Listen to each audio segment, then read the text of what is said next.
Yesterday, we have started our classes on solid mechanics, which analysis of stress. If you go through the your syllabus, I'm telling you again, it is the second chapter, and the analysis of strain is the Good first morning, chapter. sir. Yeah, uh, but I thought that it is better to discuss stress first before going to the strain itself. We have discussed why we are discussing the stress again, which we have already discussed in strength of material.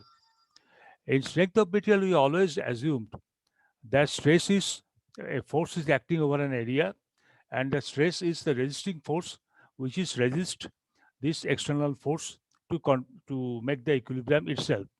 And we are assuming the external force as well as the resisting force both are acting throughout the cross section by the same intensity, or they are equal in every point of the cross section itself. This is our assumption. But in practice, we have found that in practice we have found that in a single particular plane, the stress or the forces on each and every element is may not be equal. That can be high maximum, that can be minimal, that can be uh, medium or intermediate between them. And always, for the design point of view, we have to do the we have to know the high stress, because that will be our design limit. That should be well within our design limit. So now in solid mechanics, we are considering what is the force or stress induced in the in a particular element or particular point of the total area. And from that we'll go to the principal or maximum and minimum stress, and we'll find out the plane over which this principal stress is acting. So the our requirement is more or less same, but here for the full instead of full area, we are going to the individual points, individual elements of the area where we can get the maximum stress. And in order to know to make this analysis, what we supposed to do, we have introduced the use of vector calculus and later tensor calculus also. Why you have done like this? We will very clearly know, because the distance, what is the difference between vector and scalar, I have discussed. You also make an important observation. The items like force, velocity, acceleration, etc., these are known as vector quantity or defined as vector quantity because it has magnitude as well as the direction of application itself. And the length, time, temperature, these type of items are defined as a scalar quantity because these don't have a definite line of action, definite direction of action, but only the magnitude itself. And one of your participants rightly pointed out that a self weight is nothing but is not scalar but a vector itself, because it is also a force with which a person, a material, or item, whatever it may be, is being drawn by the center of by the earth towards its center. So there is a specific direction of action of your own weight. Also, there will be a vector itself. But we should not go to that too many complications, because we have plenty of complicated matter to discuss. We will assume the force as well as stress as a vector quantity, and the distance, etc., we'll assume as a scalar quantity. Distance or length is all these things we'll assume as the scalar quantity itself. I'm not say I should not say distance, but the length. This is also vector, and in somewhere you will find the stresses are used as a scalar in the calculation afterwards. You may be curious then in at what time we are saying it's a vector, at time what we are saying is scalar, because at the time of calculation you have to use the numerical value of all these scalar or vector quantities, whatever it may be. And when you have to come to the calculation, the direction as well as you have to take the numerical value, and you cannot use the direction for making any calculation. So for the sake of your calculation, you need the numerical value of the said components. And well, we should not discuss at this moment, and when it will come, we will go for the details of this problem here itself. Let us quickly recapitulate our last test lecture. So what is this? Consider what we have: a rectangular axis XYZ in three different directions, three-dimensional external axis XYZ, and we are considering a body existing in the base itself. Here, what we see, what are the different forces acting over it? We first assume broadly define the forces as body forces and surface forces. What is the body forces? Examples are like this. Just one second. What should be the body forces? The body forces are especially the magnetic forces, the gravitational forces, and inertia forces. Gravitational forces mostly, we are very clear, that is their weight itself. This is nothing but a vector itself. Inertia forces, for if it is a movable body, to stop it, we have to produce inertia effect, inertia forces to stop it. Or if it is a static body, if you want to move it, we have to apply additional forces, which is a inertia to improve to start its motion. And magnetic forces, if it is a magnetic material, due to the action of magnet, even the Earth's magnetic field, it may create certain forces over it. So there is a gravitational forces and there is a surface forces. Surface forces are what? There are different forces of any, say, prismatic bar. There are different forces acting over it on the surface itself. It is, we are always assume, acting on the surface, but not somewhere at the in between the material of the bar itself. The surface, say, this is the force P, F1, F2, F1, F2, F3. These are the different surface forces acting. This can be pointed like this, pointed single force. It can be distributed force like this, and everywhere, every member is supposed to be balanced by a balanced by the reaction force, at least from the support itself. So reaction forces are also there, say R1, R2, R3, etc. It can be appointed, it can be may be also distributed also if possible, although we have not discussed in LSM any such reaction forces, but it is possible. So the external forces, these are the external forces F1, F2, F3, P, pointed or distributed at the same time. The reaction forces R1, R2, R3, it can be pointed or it can be distributed also. And other than this is the external forces, and other than uh, or say, sorry, surface forces are external forces, and other than the body forces, like its own weight, maybe it's some attraction due to some nearby magnetic field, or due to inertia forces. These are known as the body force itself. So these surface forces, body forces, these are definitions which may have to use. So we have defined it accordingly. Next, let us go to the next chapter. One thing, just one second, please.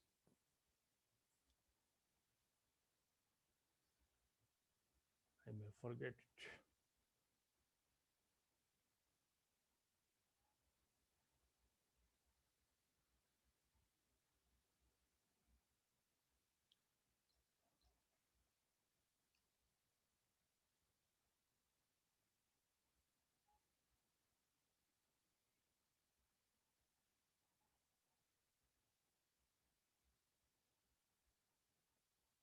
Oh, screen.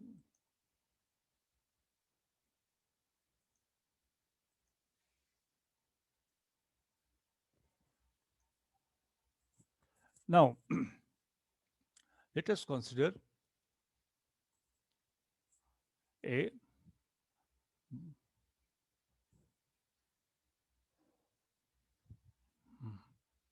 let us consider another body which is in also in three-dimensional stage, XYZ plane, three-dimensional plane, but we have divided into in two parts by means of a plane, say 1, 1.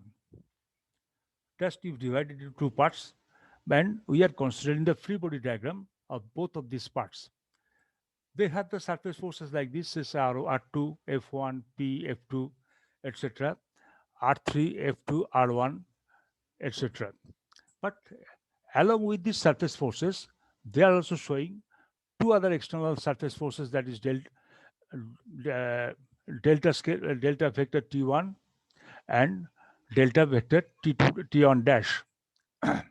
This is actually T1 dash. It is not clearly shown here. Because why it's like this, we know uh, at the time of discussion of theory of superposition, what we have done is we have divided the constant prismatic bar in say 2 or 3 different sections. These are imaginary division, because actual practice you cannot do the same. But what we are doing, why you are doing that, to know the unknown value of the unknown forces existing over these two parts.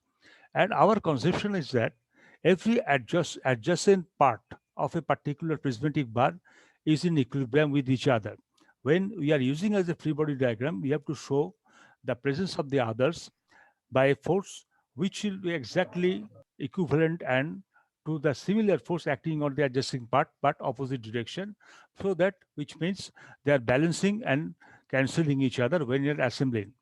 But as we have divided it, we are showing it as a external force acting over the concerned portion of the bar itself.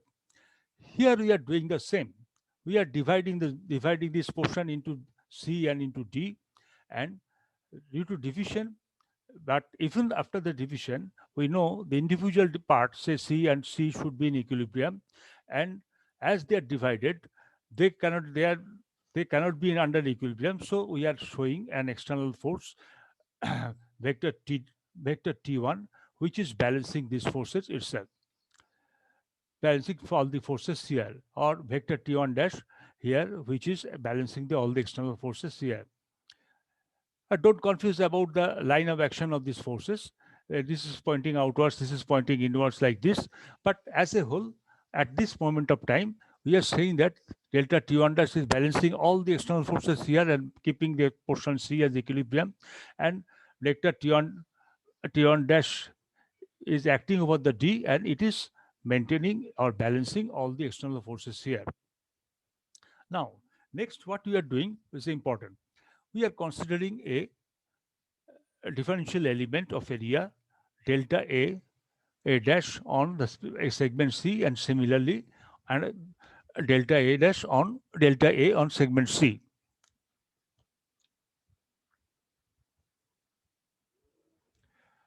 What we are doing, and another thing is that this particular area is being, the normal over this particular area is also given here. This is given as on the normal which acting over A dash is equal to n dash, n1 vector n, and normal acting over the delta A, area delta A, is given as the vector n1 dash. There should be a dash here, it is missed here. But this is only a long normal, this is a length. Okay, so why you are saying as a vector quantity? We'll soon discuss that properly. Now,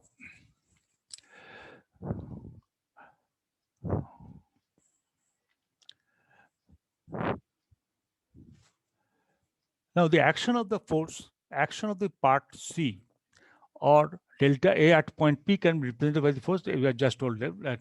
Okay, that let us assume that this area A bar or a delta A bar or delta A, both r tends to 0, means the ratio delta T1 dash delta T dash divided by delta A tends to a definite limit. And further, the moment of the forces acting on this area, if there are any, about any point with the limit vanishes as the area is reducing towards the reduce toward, uh, reducing towards the limit 0. I mean, tends towards the limiting 0 itself. This can be written like this: limit a delta a tends to 0, delta a dash by delta a, and limits delta a dash tends to 0, delta stress vector t 1 dash divided by delta a, both are equal to dt vector t divided by dA, dt vector t dash divided by eta, and both are tends to the vector t dash. Because if you see, for the definition of the limit itself, if delta a tends to 0, but it is not equal to 0, otherwise it will become an infinity. Here, delta a dash tends to 0, but it is not equal to 0. It is closest to the 0, but not equal to 0. But we see, as it is closest to the 0, we can say t dash, stress vector t dash, and vector t, both are not the force but the stress, because it is the force per unit area. Both of them are stress, not strain. Although the area acting over it, the differential element area delta A and delta A dash, both are, they are acting over it, which tends to 0, but never they became 0. That is the point. So this is the basis of understanding the basis of this thing. We are treating this vector t dash and t dash t and t dash as stress vector. So t dash, which is acting here and here itself, both are actually the stress vector itself, and that is multiplied by this area becomes a force which is balancing all the relevant external forces.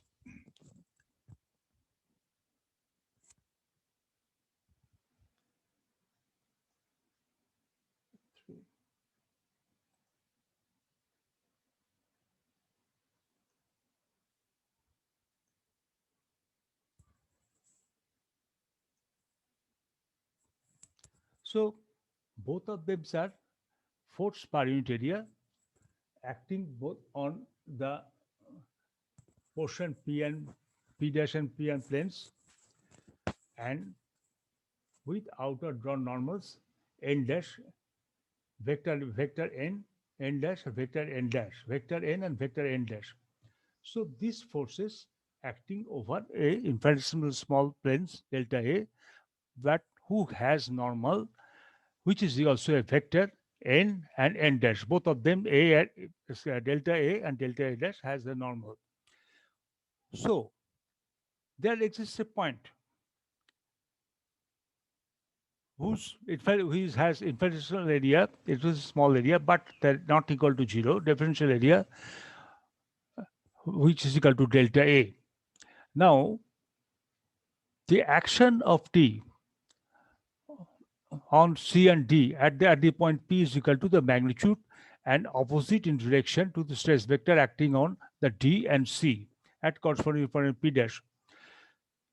So T vector T and vector T dash is exactly the stress vectors, which is acting as its infinitesimal element and also acting as a infinitesimal small area, but they are different. Every point in the universe, there can be a plane, a multiple number of plane, and both are being controlled or defined by the normal acting over it. And so that for every point in the number of infinite number of planes, as well as each plane has a normal to it, and they actually define each other. The normal defines the plane, or sometimes plane also defines the normal itself. This conception itself will be useful for us. So far, here we have the stress vector t is equal to the stress vector t dash. They are negative. They are because they are exactly equal. They are equal and opposite to each other in order to maintain the equilibrium itself. Now, again, we cut the same figure in the which I'm discussing so far by a different plane. Say 2, 2. That can be, you can cut, you have this liberty, and we have two outward drawn normal stress n2, stress vector n2, I mean vector n2 and vector n2 dash. Here the 2 is here used here. In earlier portion of this discussion, we used 1 here because that we have discussed that our constant body was divided by a plane 1 1. Now we are considering that our body is divided by plane 2 2. So in order to differentiate them, we are using the value 2 here and 2 here over the normal n. So to make that is different from the normal n1 and n1 dash. And this normal passing through the same point, but in different area. Here the p dash and here is p. The stress vector represented by T2 shown is T2 here also. Here is not, we are not use T to the power 1. We are use T to the power 2 because we are considering the section which is divided by the plane 2 2, not by the plane 1 1 as we have done earlier. So same for the same cases. Stress is equal to stress vector T2 is equal to limit delta A tends to 0. If you delta A tends to 0, you have again omitted it. Delta T2 divided by delta A. In general, say stress vector T1 in earlier discussion acts at a point P with outer normal N. But this stress vector T1 with the normal T1 N with the normal N1 will be different from here, the stress vector T2 acting on the same point P, but on a plane with an outer normal N2. This N2 is not the same as the normal N1. So here trying to prove here, the stress at a point depends on not only the location of the point, they are on the same location, but they are identified by their coordinates XYZ, same location as well as which is identified the coordinates. They have the same coordinates maybe, which they have the same location, but also on the plane passing through its point. It is identified by direction cosines nx, ny, and z for outer normal itself. So what we are seeing here, point may be same, the body may be same, but we are cutting it to two different planes. One is 1 1 plane, one is 2 2 plane. On the same body, on the same point, but on different plane, the stress vector or the stress T1 may be different from the T2. So the point is same, but the stress is different because they are thinking they are acting on different plane, not on the same plane. So here we are having the conception that stress is varying with the plane on which it is acting, but they are acting on the same point. So found at any point in space, there can be 1,000 crores of different planes is possible. So the number of stress can be different because each stress is but normal to one of these planes, or each stress is defined by the plane. So we can comes to the conclusion that on a same plane itself, we can have different stresses. Same point, we have different stresses, which is totally contradictory to our earlier assumption in strength of material. On a same area, the stresses are same. But here we are saying on a single point, stresses may be different because these stresses are acting in a different plane. So we have to know what is the stress as well as what is the plane over which it is acting itself. And also the plane passing through the point itself, that is it is identified by the direction cosine nx, ny, nz. And what is the direction cosine?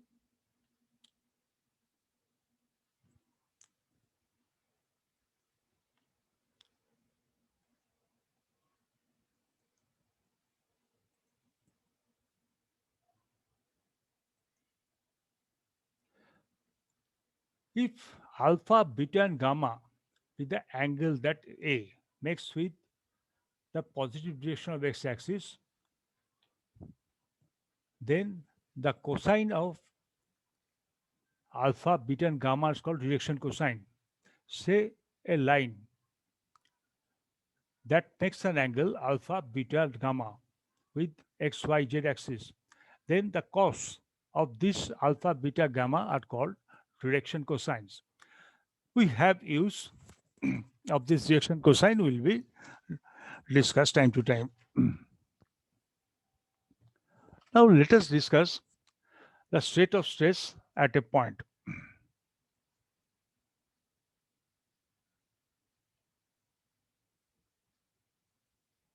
Just 1 second, please.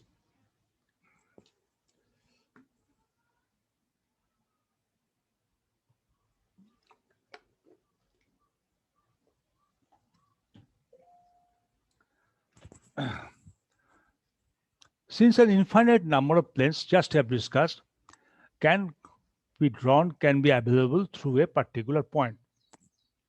For any point in the space, there can never be a single plane.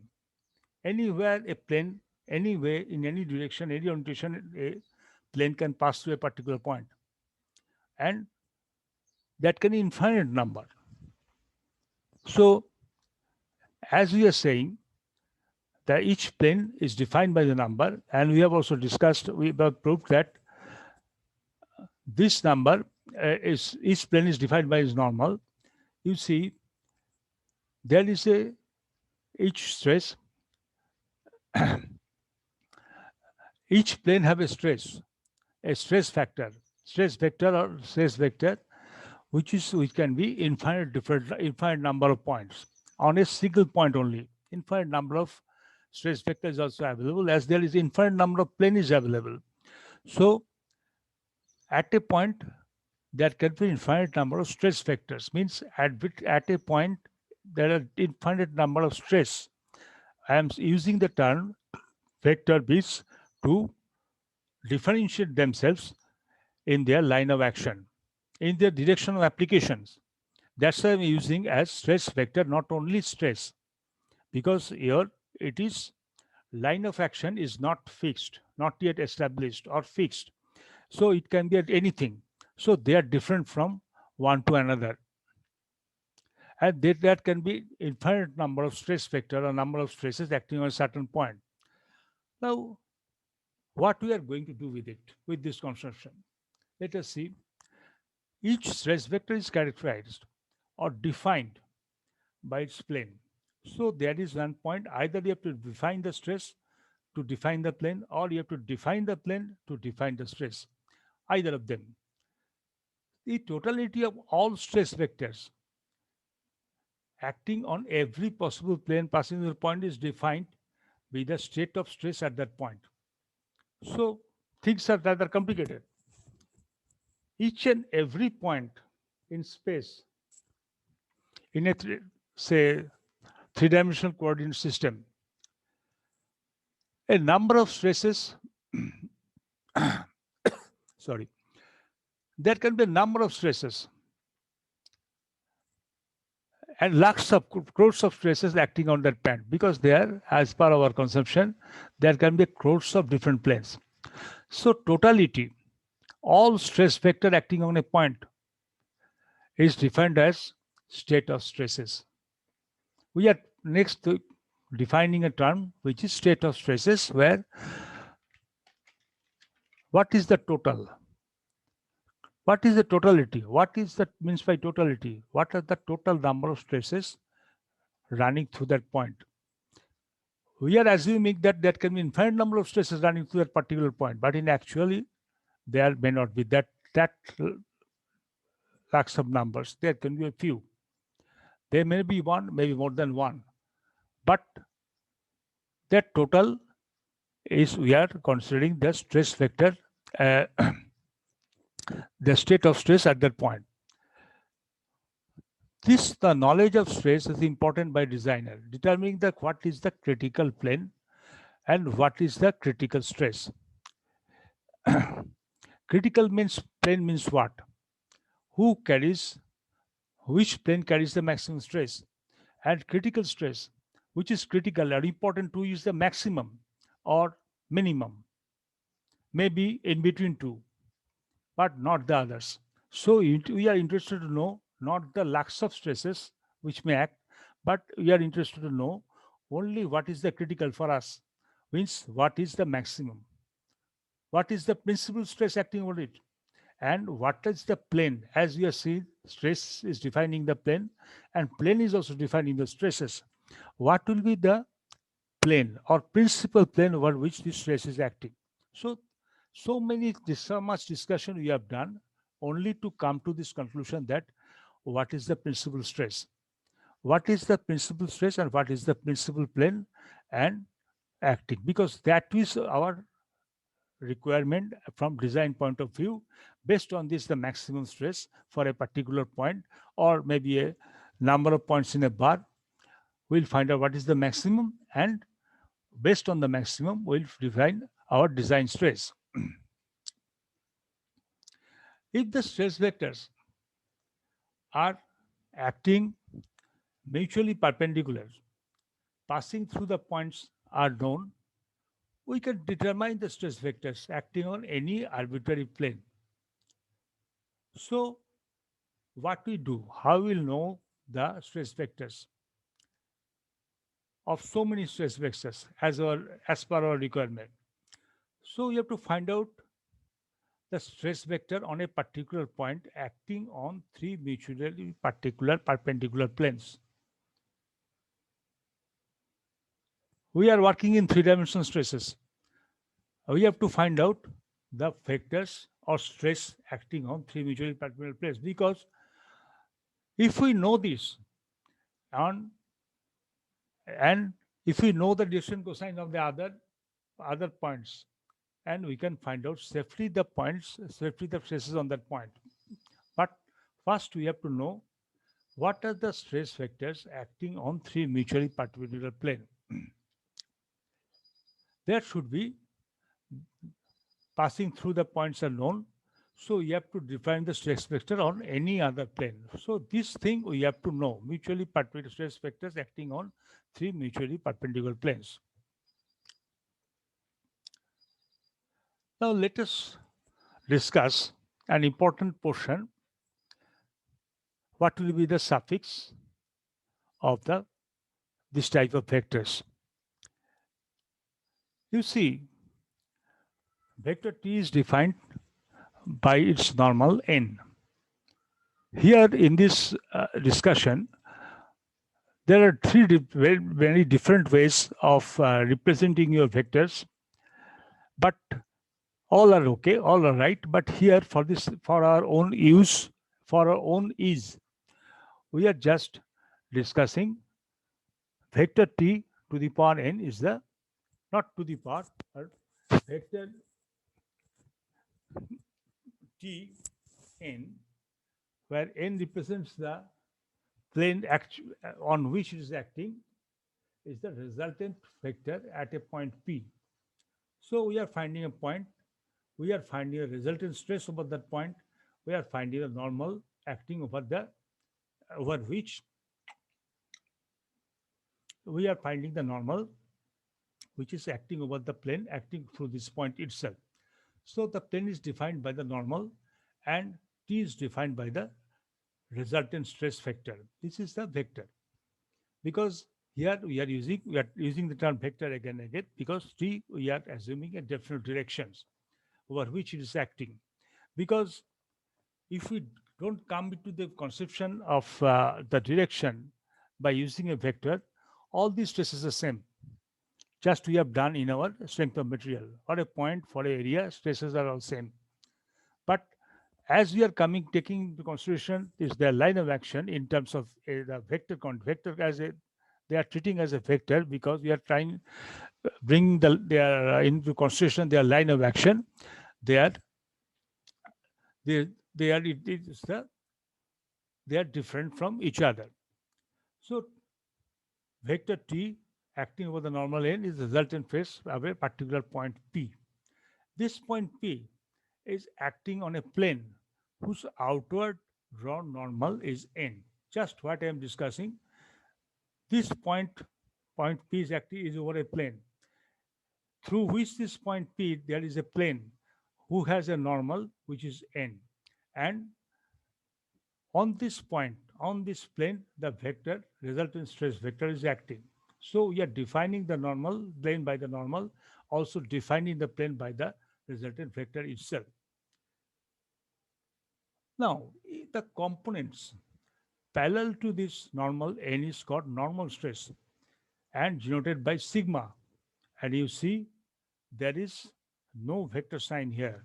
This is treated as scalar because we are now come to the condition there is only one normal stress is there and they have a only unique line of action.